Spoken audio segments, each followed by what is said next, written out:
lalu kita jadikan hizib kita termasuk pesantren ini. Sedikit ingin mengenal sejarah hubungan antara Ana dengan Murabbil Wahina yang sampai sekarang membekas dan termasuk merokat. Bahkan Ana anggap ini salah satu keramat daripada beliau. Sejak pertama di pondok tahun 1984 akhir, sekitar bulan Juli. Nah, di akhir tahun sekitar 6 bulan sudah berada di pesantren. Waktu itu kantornya Ustaz itu adalah di pojok paling timur Ghurfah. Jadi Ghurfah yang ada di situ ada Ghurfah Abu Bakar pertama yang sebelahnya masjid sekarang jadi dua, Abu Bakar, Umar, Utsman, Ali, kemudian Abbas dan Salman Al-Farisi. Nah, Ghurfah Salman itu ada kecil kantornya Ustaz, kemudian yang sekarang menjadi hamaman itu dulu dipakai untuk kantin atau rumahnya Pak Harim. Anda masih ingat suatu saat ketika pulang dari kota, ya, setiap hari Jumat atau keluar ke kota, pulang masuknya lewat timur dulu.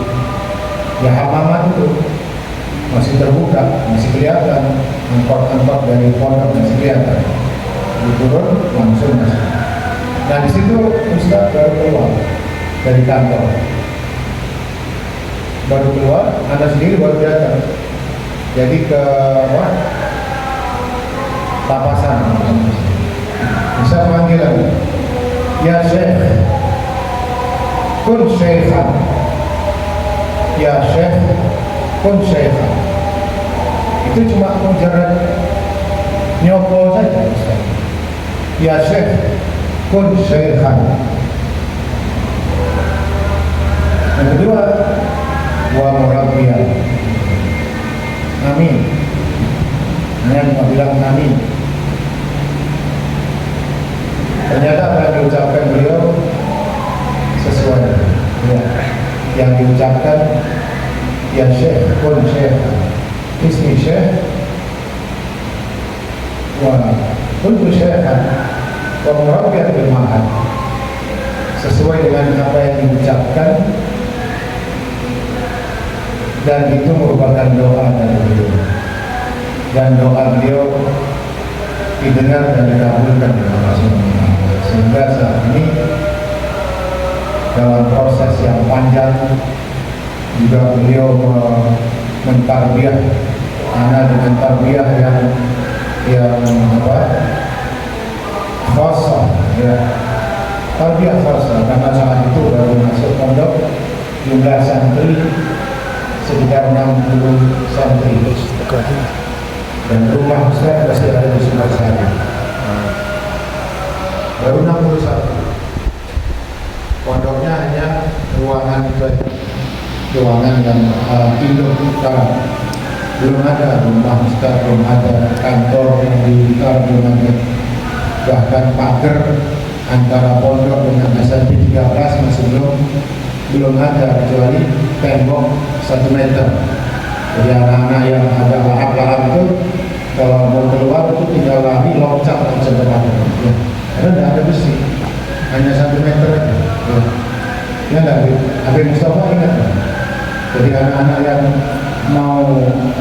mau keluar dari bakso itu kalau sudah bunyi tok, ya loncat pagar, ya, tak pakai pintu, ya. Masih kelihatan gunung-gunung, bukit-bukit, SMP 13. Rumah hanya satu, rumahnya Hartoyo, ya. Dr. Hartoyo, jangan Sawah dia kan. dan sawah Uin itu sawah ya.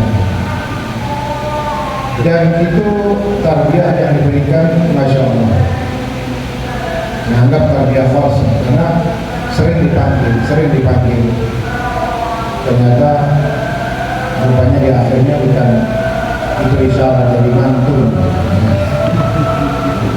Sering dipanggil dan ngobrol kalau sudah mau undangan Ustaz selalu bikin nulis nama-nama bulan majelis di Tanjung rumah Habib Rahman Al-Haddad di Tanjung mesti disebut nama Syekh Ali Al-Atas Al-Habsyi tidak terlupa Syekh masuk di sini. Nah, insya Allah mudah-mudahan ini sebagai tanda mahabbah beliau dan juga tanda mahabbah kita ini tidak bertepuk sebelah kanan diterima oleh beliau sehingga sampai saat ini masih tetap sebagaimana yang beliau doakan Syekh Al-Murabiyah dan pernah juga beliau menyampaikan awqif nafsakali lil mahad, wakafkan dirimu untuk pesantren. Kalau bisa wakafkan dirimu untuk pesantren karena melihat keseriusan daripada tujuan. Jadi pertama anak mendaftar itu memang ditanya apa tujuannya mondok, kepingin jadi ustaz, kepingin ngajar. Itu beliau menyampaikan sudah wakafkan dirimu untuk pesantren itu setelah beberapa tahun, bukan setelah 6 bulan, setelah beberapa tahun. Dan ada beberapa santri yang dipesan seperti itu. Kalau bisa wakafkan dirimu untuk pesantren. Dan ternyata mereka disebut itu sekarang berkecimpung di pesantren. Di antaranya ada Ustaz Husain Komani ya, yang dipanggil Ustaz Husain Komani. Ada Ustaz Abdul Aziz Husain yang sekarang di mana? Di Depok ya. Alhamdulillah ada hasanat di Ustaz Abdul. Jadi kalau Al-Ustaz Hasanuddin mengatakan hanya hasanatun min hasanat Ustaz, ana lastu hasanatan min hasanat Ustaz. Ana hasanat min hasanat ya, laisa hasanatan wahidah bal hasanat min hasanatih ya.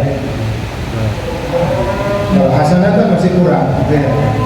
Karena di bawah bimbingan beliau tidak ada guru yang lain yang mengajar ya. Tidak ada guru yang lain menjadi murabbi. Guru-guru yang lain itu hanya mudarris, muallim, tapi murabbina wa ustaz. Dan ta'alluq kita kepada beliau itu yang menyebabkan segala langkah-langkah, upaya, keinginan, niat dimudahkan oleh Allah Subhanahu wa taala. Kita namakan pondok pesantren ini dengan nama Nur Tauhid sejak lama. Sejak Ustaz Abdullah mengirim anak ke Banyuwangi ya. Ke Banyuwangi tahun 96 ya.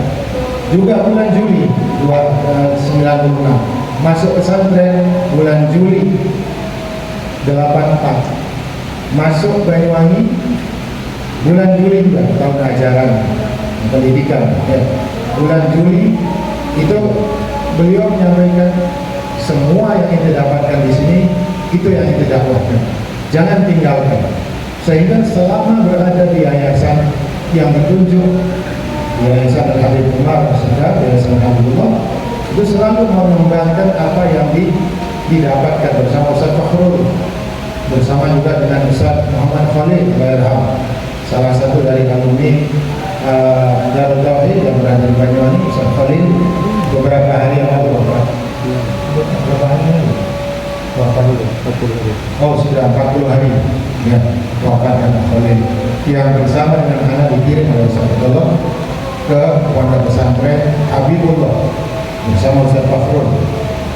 Anak sebagai pengasuh pesantren, Ustaz Fakhrul wakilnya, dan Ustaz Khalil untuk formalnya. Tapi beliau selalu memesan, sampaikan apa yang kamu dapatkan di sini. Semua ilimnya, amaliyahnya, hizibnya, semuanya. Dan alhamdulillah semua yang kita sampaikan di situ sesuai dengan apa yang kita dapatkan di Darut Tauhid. Dan selain itu juga selama di sana di Habibullah tetap punya niat bagaimana bisa seperti yang cita-cita dulu, punya pesantren sendiri. Ya selalu tawassul dengan Ustaz Abdullah, tawassul dengan beliau agar Allah memudahkan. Ternyata Allah memudahkan. Ketika berada di Habibullah masih berada di yayasan lain, di bawah pantauan orang lain yang agamanya mereka bukan alumni Habibullah, sehingga masih belum bisa bebas mengamalkan. Ya. Nah, setelah Allah mentakdirkan masuk di desa ini, Laban Asem, ini desa namanya Laban Asem. Laban, ya, cuma asem. Yoga, ya, bukan Laban Dasi. Laban Dasi Malohima, ya. Tapi ini ketika jadi sudah terfermentasi dari yoga, jadi harganya mahal maksudnya. Laban Asem. Ya, kira saya ingin Mas Nan sini foto. Kita kasih story, ya. Mungkin sama sini. Ya. Marhaba. Marhaba. Mustafa. Bila hadir. Amin. Amin. Laban Asem. Masuk Laban Asem tahun 2006.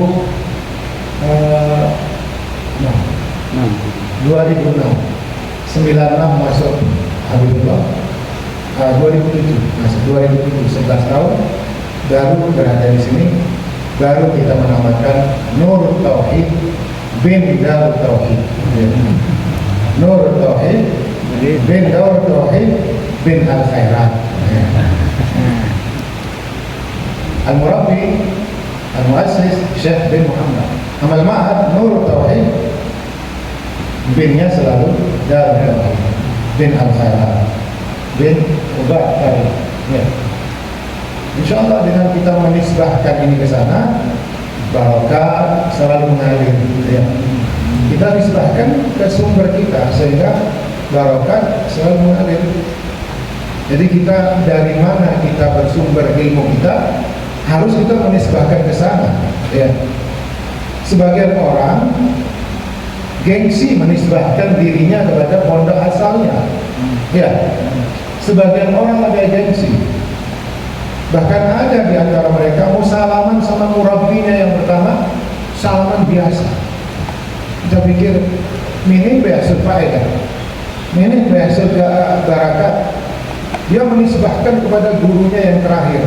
Guru yang terakhir hanya mengantarkan, hanya menyampaikan. Guru yang pertama itu yang mengantarkan dari tangga 1, tangga 2.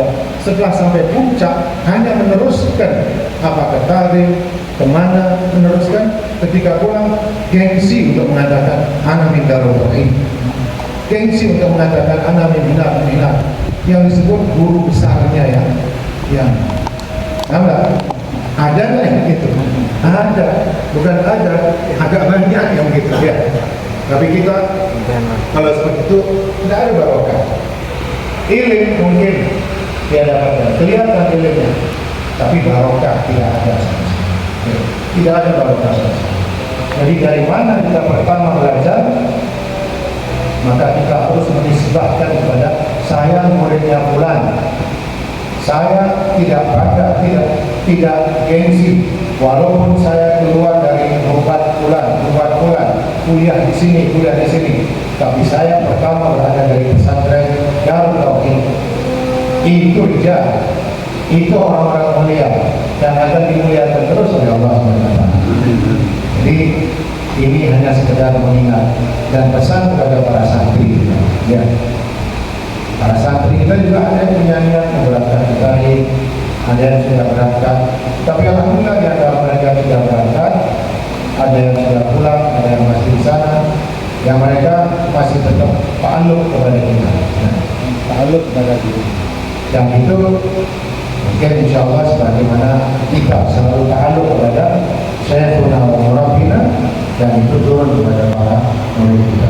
Dan satu lagi ada yang disampaikan oleh beliau Ustaz Abdullah, bahwa setiap santri kami, santri kita, kalian sebagai santri tidak harus jadi ustaz. Itu kan pesan yang insya Allah semua tahu ya. Tidak harus jadi ustaz. Silakan mau jadi apa?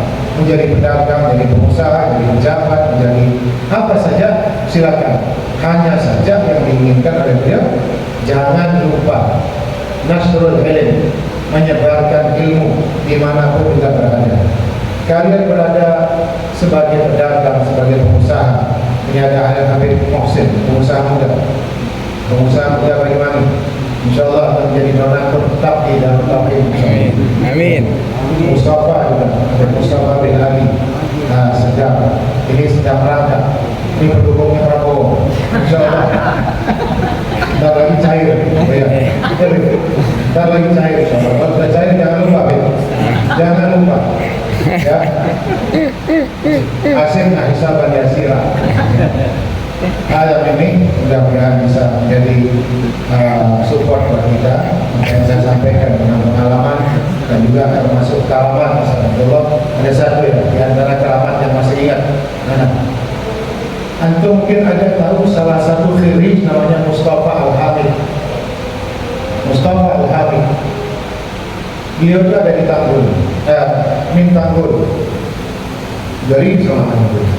Waktu anak masih di Sumbersari, sebelah ada di Sumbersari, beliau sering sekali ke rumah anak di Sumbersari. Mustafa bin siapa tuh? Dari Tanggul, kemudian meneruskan di Rudan Habib Salim Syadili. Sekarang ada di mana? Di Jakarta. Saat haul Ustaz yang ke-7, beliau kan ada Habib Salim Syadili ya. Dia menerjemahkan ya. Dia cerita kepada Al-Hamid Saleh bin Hamid Al-Hamid Al-Hamid, cerita itu halnya. Mustafa ini punya satu penyakit. Penyakitnya apa? Telinganya selalu keluar cairan, nanah terus keluar bertahun-tahun. Sudah dewasa orangnya, sudah keluar dari pondok, nggak dari tarif, jadi nggak sakit. Sudah ke dokter ke sana kemari, masih belum juga ada tanda-tanda baik. Sampai suatu saat dia cerita, dia cerita dia kepada Saleh Al-Hamid, dan Saleh Al-Hamid yang cerita kepada saya. Suatu malam, anak mimpi didatangi Ustaz Abdul Wahid. Ustaz Abdul Wahid megang kepala anak, kemudian niup telinga yang sakit, disebul, ditiup sampai terasa, tiupnya itu sampai tembus. Ternyata setelah bangun pagi hari itu keluar cairan banyak sekali, dan ternyata adalah cairan terakhir yang keluar ya. Cairan terakhir yang keluar setelah disebut oleh Ustaz Abdul Wahid, dan setelah yang terakhir keluar saya tidak lagi keluar dan sembuh ya. Ini kesaksian dari Mustafa. Mungkin suatu saat ketemu sama orangnya, Mustafa Al-Hamid asli Tanggul dan sekarang berada di Jakarta. Kesaksian beliau di antara karamat. Ini juga karamat itu karamat dan masih banyak lagi karamat yang didapatkan, yang dilihat oleh para santri, khususnya santri-santri ulama ya, yang melihat, termasuk Ustaz Abdul Aziz melihat ya, pernah melihat, dan ada beberapa lagi, termasuk Ustaz Salim Jiran, aku berbagai ya, bisa ditanyakan apa pernah diceritakan kan ya, keramat Ustaz Abdullah, tapi bukan untuk diumbar ke sana kemari. Ini kan keluarga besar ya, keluarga besar. Karena ada apa-apa kalau menyampaikan kepada Abnaul Ustaz, tidak untuk orang luar. Karena itu pesan dari Sayyidina Al-Imam Fakhruddin kepada beliau, wahdar tubih bisirina lisiwana ya, wahdar tubih bisirina lisiwana. Hati-hati kalian menceritakan sirnya kita kepada orang-orang luar, orang-orang lain, takut orang lain merasa apa, wah ini kelewatan, memutuskan, lebih-lebihkan dulu. Enggak, ini hanya berbicara pada keluarga saja. Mudah-mudahan manfaat. Amin. Assalamualaikum warahmatullahi wabarakatuh.